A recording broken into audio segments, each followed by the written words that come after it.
All right, what's going on, guys? Just listen to a little Harry Dent and Meet Kevin. I like Meet Kevin. Meet Kevin's a good dude.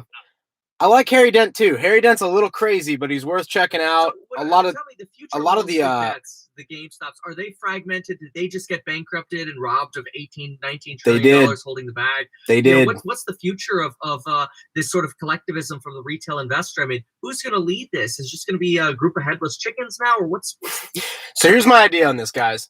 I think that where we're going is into a decentralized financial type of world. Here's why. What we saw this past week with Reddit, with the GameStop traders, with the AMC, what happened there, just a quick recap, is a bunch of hedge funds got short, which means they took a stock out of somebody's portfolio, probably your parents' like IRA account. They took a stock out of that index fund, wherever you want to take it from. They sold it into the market. They drive the price of that stock down. A bunch of day traders on Reddit got together and they're like, look at these hedge funds. They borrowed 138% of a known stock that in GameStop. So GameStop had 138% of their shares shorted. You're like, how's that even possible? Exactly. So they shorted 138% of the company. A bunch of Reddit guys got together. They went and bought the stock, bid the stock up. In theory, the short sellers have to then pay that money back. They've got to like rebuy that stock and make their profits. So normally how you short sell is you find a stock that's like, say, $10. You're like, hey, this company's going to go bankrupt, ideally, or they're going to go down to $2. We'll sell the stock now. We'll borrow it. We'll sell the stock. And then we'll buy that stock back at a lower price and we'll pocket the profits. It didn't work like that for the hedge funds in this case because the Reddit guys got together and they started buying it up, Wall Street bets. They just started buying it up. Well, then Robinhood frees their accounts. And at that point in time, everyone's like, whoa, wait a second. What's going on here? And what we found is the system is obscenely corrupt. The system is just ridiculously corrupt. But what we found is that Wall Street will always win. The very large hedge funds and money managers of the world will always win, and or they will change the rules so that they will always win. The solution to this moving forward is the blockchain. Maybe you've heard of blockchain and you associate that with Bitcoin. Bitcoin was the first test of the blockchain. It really Satoshi Nakamoto, the creator or creating team of Bitcoin, which is a mystery, which is pretty genius on their part, were the first people to roll out this technology called blockchain, and Bitcoin is like the shining star and has first movers advantage, and it will probably become, I don't want to say the world's reserve currency, but it's going to be placed in a basket of currencies, and it's probably going to become a standard of measuring inflation or measuring government activity or whatever you may want to, whatever comes of it is still to be seen. But it allows people to do peer-to-peer transactions without needing a bank, without needing PayPal, without needing Visa, without needing Discover Card. You can send money to me and I can send money to you and we can just beam it from phone to phone, and there's these little miners. Call them your laptop, but nowadays it's on Bitcoin, it's not. You're not using laptops. But these miners are then doing the transactions, getting paid a transaction fees for solving these blocks, and they get paid in Bitcoin. And so, it continues to build the network. Well, interestingly enough, about the crypto space is people can tokenize different assets. So in the future, I think real estate will be tokenized. So it'll be easy then to buy it and sell it and trade it.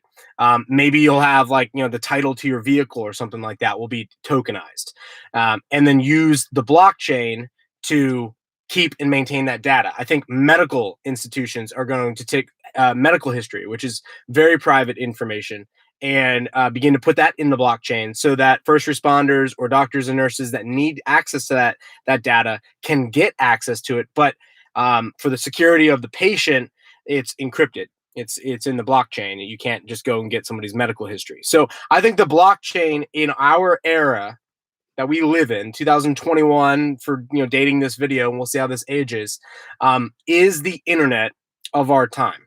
We got the internet here in the 80s, 90s. It really started getting going. 2000s, we saw the rise of social media, the rise of Amazon. And it was kind of like if you were to go back in time in the 1920s, 30s, and it was like the electrification of everything. If you were to go back in time before that, it would have been like the oil or the combustion engine. It was like, oh, like horse, replace it with combustion engine, like a locomotive, like replace steam engine with like combustion engine, right? And like so it just kept on. It was like just take like said technology and add oil, or take said technology and add electricity. And so it's like vacuum cleaners, washing machines, like automobile, like all those type of things start happening. And the internet, it's kind of the same deal, where it's like you take your shopping, Amazon, social media, Facebook, and those are the winners of that era. And I believe now that the era that we're moving into is the blockchain age, where there'll be a lot of different technologies that will be put on these blockchains. And without going down the rabbit hole to explain what a blockchain is, it's really just a fancy accounting system where one miner, and it could be whatever device you're mining on, has a copy of this ledger, and another miner has a copy of the ledger, and they're decentralized. They're not in the same physical jurisdiction, and they're confirming the transactions or the data, whatever the data may be. So it's a way of encrypting everything, but decentralizing it, as opposed to like my iCloud photos, where they go up to the cloud. Apple owns that server. And if I want access to those, I go to their server, but that server might be sitting in Utah somewhere.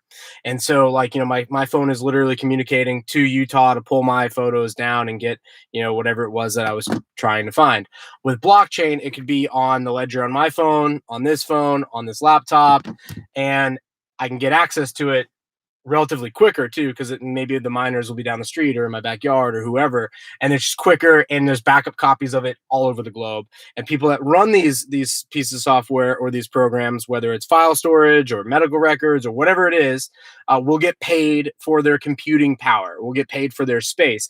In many ways, this creates an almost near perfect money. And that's why I believe blockchain was first used for currency. Just like PayPal, when Elon and Peter Thiel came out with PayPal, it was like, well, why did you guys go for like money transfer over the internet? And they're like, well, broadband was expensive and slow, so we weren't going to solve video, right? Video didn't come around until like 2004, 2003, and YouTube, like that started getting really popular. I remember being in middle school and that started getting really popular, where it was like, hey, you can go on YouTube. Now, we couldn't get it on our phone at the time. I mean, back then it was like we couldn't, our texting, we couldn't even send photos yet. It was expensive. They charged you like 50 cents a photo or something like that, because broadband was expensive. So the first solution that blockchain has solved is this problem of fake money. Like in the thumbnail I used, in 1964, minimum wage was $1.25, but it was silver. Like 20 quarters were literally physical pieces of silver. The melt value of 5 silver quarters from 1964 today is $15.50, I believe. So there is your minimum wage. The problem with the minimum wage is that politically it sounds great, like, oh, let's make sure everyone has a right to a minimum wage. But the problem is that employers go, well, I'm going to figure out a way to do this without people. It makes the case and argument for adding machinery to the business extremely popular. It's like, do you want to have a McDonald's franchise with 10 workers at $15 an hour, costing $150 an hour to maintain the place, and you still can't get that order with like mustard or no ketchup or extra pickles? Like, you still can't get it right. Or do I just go and finance a $10 million automated McDonald's franchise? The mortgage payment on it is less than $150 an hour to operate the place, and I say, all right, I don't need these 10 people anymore. It's just done, right? And you guys get your mustard and pickle orders like correct, right? Like it's just correct. So what happens is you displace all of these workers by not allowing them to have a job. I think that this is more by design than like mistake, because it always sounds good for an AOC or someone like that to come out and go, we need a minimum wage of $15 an hour. I'm for the worker. But the solution is, as an entrepreneur, and these people, these political elites have never hired anybody, so they don't know what this is like. I go, yeah, so what's the cost of that one machine versus me having employees? There was a time where I had 7 employees. My revenue now is the same as it's always been, but I have no employees. Occasionally I'll use some subcontractors. And occasionally, if it's something like dangerous, I'll have one of my buddies is firefighter, another buddy that's Navy, and another buddy that's Army. So when they're in town or they're off work, I'll have them work with me part-time as 1099 subs just for that safety factor. But ultimately, I've got machines now where like the machines are a quarter of the price of my payroll from 3 years ago, and I make just the same amount of revenue. So I don't have like this issue, right? So these political elites, they're not business owners, so they don't go through this thinking, right? What they're trying to do is attract votes, and people go, "Oh yay, I'm making $10 an hour. I want $15 an hour." Well, what happens is you cause unemployment, and you don't allow people to get the experience of working a job. My first job, minimum wage at the time was $6, but I got paid $5 under the table. He paid me cash, and I got to go on Saturdays for 4 hours. So I made $20 when I was 14 or 13. Sorry, I couldn't work at 14. I was allowed in the state of Florida to start working at 14 legally, even though I mowed lawns and stuff in the neighborhood. But I was trying to save up for my first company. I wanted to buy a bunch of lawn care equipment and things like that. So I would go work for this guy for $20 on a Saturday. He bought and sold cars. He'd go to the auction. He'd buy these cars. I would detail the cars. He would teach me how to properly do things, and then he would sell the cars. I got a whole entire education in the car world, right? Like I got to like figure out, okay, this guy bought this thing for 15 grand. I saw the invoice. Oh, he just sold it for 21 grand. Okay, like I got to go through it. I got to go through like the cars and figure out which do the oil changes and do all that type of stuff. And I learned how to do all that because this older guy was like, "Hey kid, like, yeah, if you want to detail cars for me on Saturday, I'll give you a job." But if he was required to pay me $15 an hour, one, I wasn't old enough, so it wouldn't have worked. But if he was required to pay me $15 an hour, he probably would have been like, nah, I'm not going to need the extra help on Saturdays, right? So he just brought me in on Saturdays just to get something done. He had other guys, but like I was an ad and I was just there so that, I could learn, number one, he could make money, number two, probably reversing that. So, but if when you mandate a minimum wage, you by default ensure unemployment. And I believe that's the point. The point is to go, "Oh, well, now you're unemployed. No big deal. The government's here to save you." And so we have these government problems because they mandate a minimum wage. They should never mandate anything. The government is here for one purpose, maybe two. They're here to ban the use of force amongst human relationships. What that means is like a guy like me can't just roll up in and be like, "Yo, what's up?" Right? They're here to be the monopoly on guns. They're here to be the muscle. They're here to make sure that they have a court system. When we have an issue amongst each other, then we go to the daddy government and we go, "What do you guys think?" And that's their only job. Unfortunately, the US government wants to go police the entire world. They want to just walk around and tell everyone what to do. They want to mandate minimum wage. They want to never get on a balanced budget. And how do they pay for what they do? They just print money or currency. They just print fake currency. And so what happens is individuals that are holding that currency, well, their currency goes down in value. And individuals that are close to the printing press, like the Citadel Capitals of the world, Melvin Capital, they get that money first. And the pension funds, well, they're out there looking for a return because they've got these retirees and they can't find a return because there's so much debt in the system that they have to lower the interest rates to 0%. And when there's nowhere to go get risk-free returns, like back in the day, like when I sold my first business, I put my money in a checking account and I got 5.5% interest. I could write a check anytime I wanted, and I was getting 5.5% interest. Like with that first amount of cash I got for selling my first business. Now there's 0% interest. So what do? You go speculate in the stock market. And if you lose, no big deal. We'll change the rules for Melvin Capital or Citadel Capital, or whoever. The solution to this is we don't need the banks. We certainly don't need the government. We don't need Wall Street in general. And we don't need the regulators and all the people that come with it, because everybody there is there to regulate and ensure that the political elite or the financial elite never get hurt at the expense of the common guy. So they'll continue to print, and they'll continue to steal the purchasing power from households that are savers, from people that are not sophisticated investors who just save money and save for retirement. And that's what they're told to do, when in fact, the real money or the currency is being created by speculating wildly in the stock market. And when they lose, they just shut down an app like Robinhood and say, "Nope, we'll cover our shorts real quick, and then we'll open trading back up." So the solution to this is I will move my current. I'm already in the process of doing that. I've been doing this for a while, but I'm now, like, this week has put in my head, like, I am getting officially out. And so what I will do is I will just go push all the fiat that I'm working with right now in my equity account. I will liquidate it. I've already started it. I've got a few positions I've got to liquidate out this week. I will then move it over to Bitcoin. I will then take that money and I will go to a decentralized exchange and I will buy tokenized equities. And yes, this exists. There's a company already doing it. I think it's called Britex. It's like BRITTEX. But nonetheless, I will turn my fiat dollars into cryptocurrency. I will use my cryptocurrency to go buy representative equities that are tokenized that I can trade 24/7 worldwide, 365. I'm out. I'm done. Right? Because I see what's happening with the system and I see where it's going to go. And ultimately, it's going to go to some sort of collapsing like event. And then, we will all look at this technology that's available and we're like, and of course, the regulators will show up and they'll be like, oh, well, we can fix it and be like, you guys caused this. Like, this is you. Like, this is your problem. And us, the entrepreneurs, will go, yeah, we're going to move out of the fiat dollar system into crypto so that I can trade an equity in India now at almost no transaction costs. I don't need a broker. I don't need Citadel Capital. I don't care what Melvin Capital is doing. I don't need them because I'm out and I don't have to trust anybody and I don't need a court system because the blockchain, we can do a smart contract where we don't have to worry about it. There's not anything to fight over. It's just like, I'm going to get into a deal and I know the terms of the deal and we can solidify that in a smart contract and then move forward. I see a question here on, did you jump in on the on the Dogecoin? I was in on Dogecoin 2 months ago when it was like a penny, like less than like a tenth of a penny or something like that. A lot of my buddies made fun of that move because they were like, Trav, Doge is shit. It's a shit coin. Like, it's absolute garbage.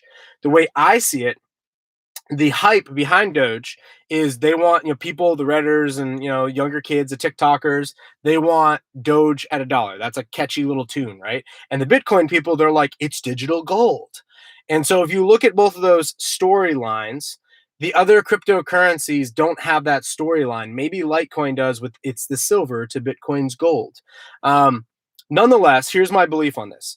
If you are using blockchain technology to become a currency and your horse has not left the gate, you probably will not become a currency in this cycle, in this next technology jump, this next 45-year boom cycle, if you will. Once we get through this bad event, personally, if you guys have been watching this channel for a while, I think that there's going to be an epic financial collapse. I think it's going to be like 1929, and then it's going to be fun times. I mean, government's going to rush in, and they're just going to print the currencies out of existence, and people are just going to go out of the fiat and into the crypto. And how do they tax that? How do they regulate that? How do they shut me down? I don't know. Right? I'm sure they'll find a way. But right now, if they want, they can shut down my Robinhood account, E-Trade account. They can call up my bank and be like, hey, we're putting him under SEC investigation, shut down his accounts, and they can basically just lock me out of the system, right? They could call my utility provider and say, cut off his power, cut off his water, except I'm out of the system already on those items. And so I can't go buy things at the store. I can't, they are my masters, except I have cryptocurrencies and I can just buy things online and have them shipped to my house. So I don't need them and I'm out. Right. And I don't need the banking system. I don't need any of that crap. I mean, I still work in it because I do pay some health insurance bills and things like that through fiat dollars. But ultimately, like, what's the benefit of really crushing it in the fiat dollar system? Like, all you're going to do is just cause taxes for yourself. Right. And then you have this risk where any day they want, they can just shut you down. I mean, like, if you look at what's going on in the free speech area, like, if you want to just shut down the president of the United States, screw it. Shut him down. So, this whole entire thing, and likewise, that's another solution for blockchain. We're on YouTube right now. You guys know if I say something wrong here, this channel's blocked. Jump on the email list. It's up in the link. It's in the link of this video. And if you're loving this video, give it a like and maybe consider subscribing. It super helps in the algorithm trying to hit that 10,000 sub mark. So how do we fix this? Blockchain. Somebody's going to figure out how I can stream a video. It's going to go on the blockchain. Guys like you are going to host it with your computing power. Some of you guys are going to go, oh, should I have employees at $15 a minimum wage? And the guys that are already making $15 are going to be like, hey, man, I'm getting a pay raise, right? And the guys that are making $30 an hour are going to be like, yeah, I'm getting a pay raise, right? Because, like, so what happens is they're trying to inflate wages. You might go, yeah, I'm just going to buy some computing power and get paid autonomously. When my computers are out working, running the blockchain for live stream videos. It's going to happen. And it's going to happen very, very quick. So here's the thing with Doge. started as a meme coin. It's got the Shiba Inu. It's pretty funny. A Doge at $1 is kind of a good hype story. The inflation rate, in my opinion, is almost perfect for a currency.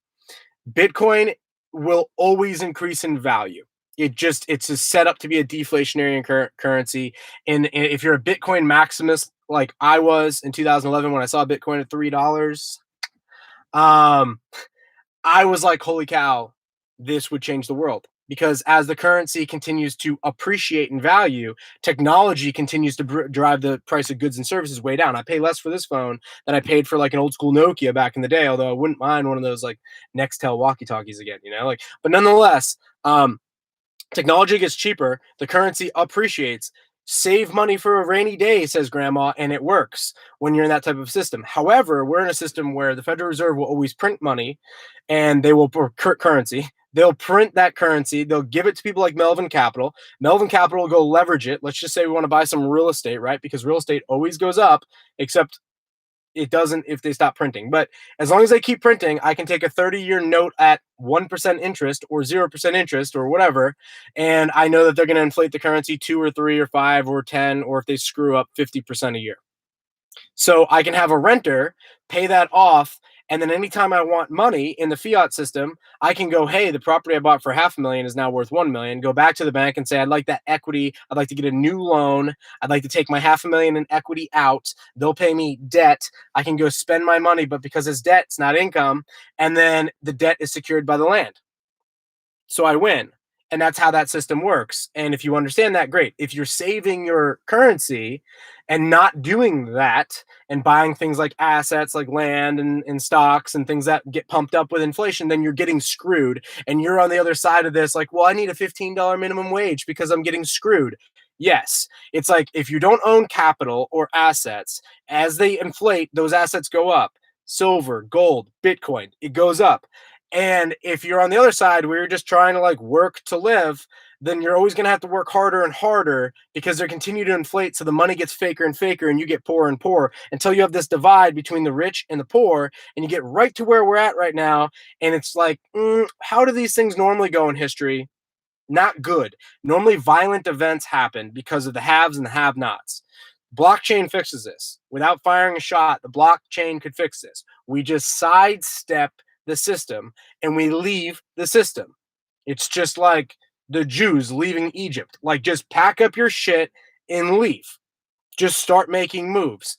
And some of you guys have reached out to me and you're like, okay, I've been making, some of you guys bought silver this week for the first time. I mean, you FOMO'd in because silver ripped, right? It'll come back down. And then once it rips, it's out, like it's gone. But you started, oh man, how do I get, what's this coin dealer fee? You need to start learning how to deal in things that are out of the system. That's silver, that's gold, that's Bitcoin. How do I buy Bitcoin? You need to figure that out. Or sign up with a coaching call and I'll help you do it. And then you need to hold it. My brother this week. Yeah, man, I bought some Bitcoin. Okay, cool. How'd you buy it? I bought it on Robinhood. Dude, you didn't buy Bitcoin, bro. Robinhood bought Bitcoin. You gave them cash. You gave them fiat money. They bought Bitcoin, put it in your account. And when Bitcoin goes up, your account looks like it's going up. You're still stuck in dollars. If you want to sell your Bitcoin, you're stuck in dollars. If I want to sell my Bitcoin and buy Ethereum, I can do that. No transaction. Like it's out of the system. Like I don't have to take it down to $1 and then I don't have to convert my Bitcoin to dollars to Ethereum. I can just go on an exchange and just convert Bitcoin to Ethereum. Done. Bitcoin to Dogecoin. Done. Dogecoin to Bitcoin. Done. Right? I can just do it at any point in time. With Doge, I think it's got the perfect rate of inflation. I'll do a video on this, but I think it's freaking perfect. A lot of people are like, yeah, I don't think so. Like Milton Friedman put out a lot of stuff in the early 90s, famous economist at Chicago School of Business, Chicago School of Economics, excuse me, where he talked about there as soon in the history in the future there'd be an internet-like e-cash is what he called it, and you'd be able to do transactions outside of the Federal Reserve fiat dollar system, and you would need a 3 or 4% a year inflation rate, so you won't have a contraction of the money supply. Bitcoin is a deflationary currency, so there's always a contraction of the money supply, and because it's a deflationary asset, no one wants to sell your Bitcoin. You are very, very stupid if you sell your Bitcoin. It is not smart. It is every year for the last 10 years that I've been watching it, it has gone up in value, with the exception of 1 year, and over an 18-month period, it's never not gone up in value. So as it continues to get this adaption, it's going to continue to increase in price. Now, some people trade in and out. The best thing you can do is just buy and hold, because it's completely out of the system. But nonetheless, you're not going to do, it's so encrypted and it's so slow because it's so old. I mean, it's like 11 years old now, 12 years old, 09. Yeah, it's like 12 years old. It only does 6 transactions a second, as opposed to like Visa, who's doing over 100,000 transactions a second. So Bitcoin will always be a good store of value, and you might store your like wealth there. But when you need to go buy coffee, Dogecoin is going to be it, right? Or something like it is going to be it because it's quick and fast. Let me hit some of these questions. Yep, no more middle class, 100%. They're coming for our arms. I would agree with that. Bought more steel last week. Think they come for those? Start with a new war. That's the goal, right? Like that's the goal. Is like I would say they need a war, right? They need a way. You know, I mean, you guys already see this with the Patriot Act 2, and George Bush brought in the Patriot Act 1. Remember, some guys supposedly took box cutters, crashed a bunch of planes into a building, couple buildings, with only 172 flying experience and no. Like, I don't think you can get into a jet and run turbines if all you know how to do is a single engine prop plane. But you know, not a conspiracy theorist. I just said in 7th grade when that happened, my dad picked me up from school for a dentist appointment. And I was like, Dad, that no way. And he's like, don't you say that. It was like real big America time, right? But you know, we had the .com crash, and we needed an event. And amazingly, all of the financial files that were under investigation with Rumsfeld, they just got blown up that day. No cameras though. No one ever saw the plane that hit the Pentagon. I don't know. We'll probably never know. But what that just taught me, like, I don't trust these people at all. I was in 7th grade. I was like, I don't trust these thugs. Like, these are bad, bad, bad people. Like, I don't. But the terrorist attacks succeeded. We lost our freedoms. That was the whole point. We can't get on an airplane now without being suspected of being like a mass terrorist. You know what I mean? Like, hey, excuse me, sir, come on over here. We need to scan you, pat down your balls. You got anything on your arm? Like, it's just ridiculous. It's just now you got to wear your masks on these planes. Like, it's like, nah. Like, the answer is make enough money that you can buy your own airplane, because it sucks to be poor and have to ride on the public bus. Like, I don't want to do it. Like, I fly with a couple of buddies privately, and we fly around the state and whatever in single engines. And like, it just like, yeah, if I want to go, it just makes sense. Like, that's my goal. Like, is to literally in the next 5-10 years always fly everywhere private, because I don't want to be part of the freaking that underling class. So with the Dogecoin, it's an interesting case study, and it has the media and it has the adaption. The only thing that really gives these currencies value is it has adaption and has the unit cost of energy. And I'll wrap with this. The unit cost of energy is the perfect form of money. And here's what I mean. When they mine Bitcoin, right now, I believe it's like $10,000 a coin to produce it. If you were to go talk to these miners and they've got all their mining rigs all set up and they got an energy bill, and you're like, okay, your costs divided by how much you're producing, what's it cost you to produce? And I think the numbers right now are somewhere over $10,000, and the coin is at $40,000. So there's this fat profit. And so what happens is entrepreneurs jump into that space and they work away that profit. So it gets so competitive that costs end up being end up eventually meeting price, right? Whenever there's this gap between for a profit to be made, entrepreneurs will jump into that space and eat away at that profit. So the denominating factor in what a Bitcoin costs is the electricity cost of producing that coin. And so I can then look at that and go, okay, well, this is the value of this product, is how much electricity it was. And based on that, I can then calculate value. So a dollar is like a floating abstraction because it doesn't have any value. They print trillions of them a month, literally print trillions of them a month. It's a joke. It's absolute garbage. But if you look at electricity costs, you can go, okay, well, is it worth, should I invest in this economic activity, or should I hold this storehold of wealth? And wherever there might be a profit, well, I will trade this storehold of wealth for this potential economic profit. And if I succeed as an entrepreneur, I will then have the gains, and then I will take the gains and I'll put it back into a storehold of wealth, thus having more of the storehold of wealth than I started with. And if I destroy these resources and I mismanage and I allocate capital in a poor way, then I'll destroy resources and I will lose wealth, and that will just keep it as a good balance. When it becomes about electricity costs, then we now have a denominator to assess goods. How much is this avocado from India or wherever they come from, right? Versus this one from Brazil. How much is this based on that? Like it becomes that. You look at countries like the Middle East, and if you're looking at just purely electricity costs, you realize it's not the oil that we're fighting over. It's actually they're in the best economic position because they have one of the most they're the most landmass with sunlight. And so if it becomes a conversation about, okay, take value and denominate it by the cost of energy, and thus bringing the cost of energy lower continually creates a surplus of abundance, then you solve climate change. Like that's the answer to solving climate change, is like climate change becomes the answer, not because like AOC wants this or global warming this, but because it becomes economically the best thing you could possibly do with your time is solve the cost of energy. Everyone needs energy.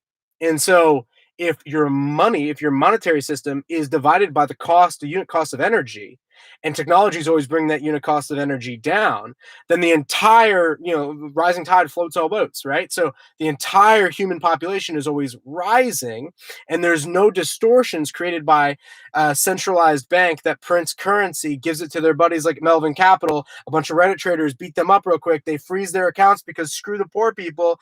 And then all of a sudden, they do their little thing, make their money, and then they've got the political elites over here, and then the rest of mankind over here. If we denominate true value by the cost of electricity, and Bitcoin just represents a way to hold that electricity, because a battery loses 25% of its energy every year, right? If it just becomes that, and I would love to see like a physical unit of energy that we could actually trade. Like in theory, you would trade like it would be interesting. If we're just not there yet. It's way too futuristic. So the best thing that we have at this point in time is like, how can we represent electrical costs that went into a product? And then how can we trade it borderlessly? So how can capital flow from here to there like that without having an intermediary in the way? And therefore, capital will always flow around the globe to its best, highest use case, right? Like I will invest in I want to build boats here personally in Florida, and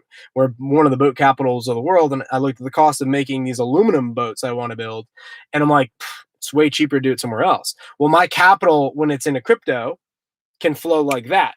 So I could do a deal where someone sends me the hull, and now I get the hull, and I build a boat here, and then I sell it to people here, and they're yacht tender type of thing. Well, the whole cost of that is energy. Like what do the materials plus the energy costs? Where is it better to build it? And so if you denominate everything, if you denominated the monetary energy, like by the actual physical cost of energy, you would then have a non-distorted view of resources. These resources wouldn't be artificially pumped up high, like, and these resources wouldn't be artificially compressed, like the price of silver. Right? You guys saw that this week. The price of silver is way undervalued, and the price of, say, Tesla stock may be way overvalued. Right? We don't really know, but when they print money, it looks like every time we get a stimulus check, a lot of it flows into Tesla, and it makes it the 7th biggest company in the world, even though they only just started making profit. So I'm gonna hit some of these comments, and then we'll roll out. Do you know how many videos you had on YouTube 10 years ago that proved what happened in 9/11? Yeah, so we won't go down that rabbit hole because we won't get blocked too high, much, right? And how much we print in less than a 5 trillion? Yeah, so they're basically how much we print is less than 5 trillion a year or so. We print a ton of. So far, we printed $6 trillion just in stimulus this year alone. We've done 3 different packages. Well, we're about to do a third. Let's put it that way. They're printing money like crazy, because if they stop doing it, the entire system blows apart. And that's what people are about to figure out, is that not only do we have these economic distortions, and not only do we have this class warfare that's about to pop off, and not only do we have these political elites that have cemented themselves into power, it'll be a long time before they leave, I can assure you. And you've got this Federal Reserve, these central bankers that have created all these problems. From 1913, they created the Great Depression, was a central banker issue. Nowadays, they say the central bank didn't do enough. Well, you wouldn't have the 1920s if you didn't have the central bank. So, and we're about to see it now. And I think when we get through this event, this next fourth turning, this next 10-year period, I think this is the end of the central banks worldwide. They're going to screw up so bad. They're going to distort the economy so bad that they will probably, at least in my lifetime, never be allowed back into society, because the distortions are unbelievable. I mean, just the fact that our government could grow to the size that it's gone, it couldn't do it if we were on a gold standard or a Bitcoin standard. Like, they couldn't have grown that way. They would have to tax what they spend.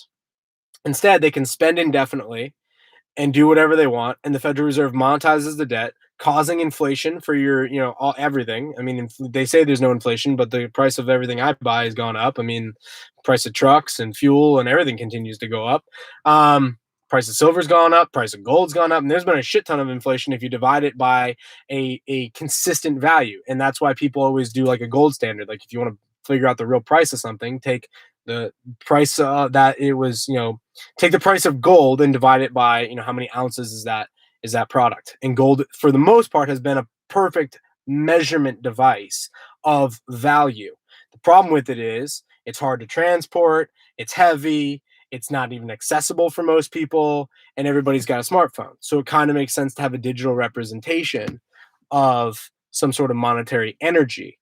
And the creation of that cryptocurrency being computing power and electricity as the actual unit cost of creating that asset into existence gives it some sort of intrinsic value that then you can then use to go produce things. Because remember, we're only as wealthy as what we produce.